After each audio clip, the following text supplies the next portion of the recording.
Ever heard about those tech CEOs like Elon Musk and Mark Zuckerberg taking home a $1 salary? Yeah, It's not about suddenly embracing poverty, right?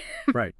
Let's unpack the strategy behind this unusual practice. We're going to look into the financial reasons and maybe even bust a few myths while we're at it. Sounds good. So, one article I was reading suggests that taxes play a major role in this. Apparently, it all boils down to the difference between how income is taxed versus how capital gains are taxed. Could you shed some light on that? Sure, totally. So think about it this way. When you earn, let's say, a $200,000 salary, a portion of that goes straight to Uncle Sam, right, Hmm. as income tax. Yeah. Now imagine you have company stock. Let's say it's worth $2 million, dollars, Okay. and that stock value increases significantly. The profit you make from that, the gain, that's taxed differently, often at a much lower rate. That's your capital gains tax. Wow, that's a huge difference. It makes sense why some CEOs would choose that option then. But there's more to it, right?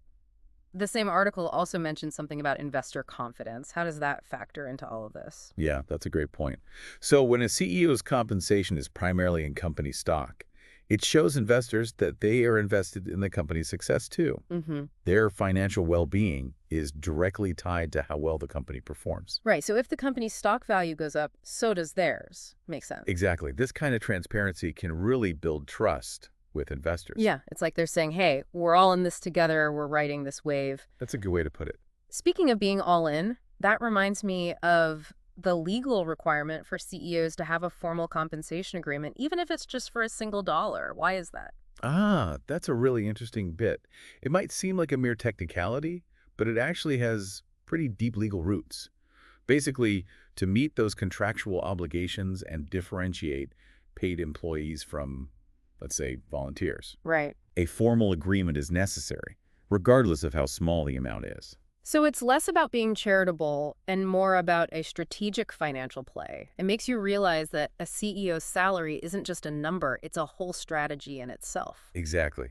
And it really highlights how even seemingly unusual financial decisions, like this dollar salary, often have a deeper strategic rationale behind them. It's amazing how much thought goes into something like a CEO's salary and how it affects everything from taxes to investor relations. Thanks for breaking that all down. Of course, it was my pleasure. Yeah, It just goes to show you that financial decisions are rarely arbitrary. There's usually a method to the madness. that's a good way to put it. So here's something for our listeners to think about.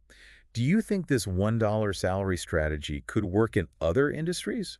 Or is it something unique to the tech world? Yeah, that's an interesting question to consider. Thanks for joining us today. Thank you for having me.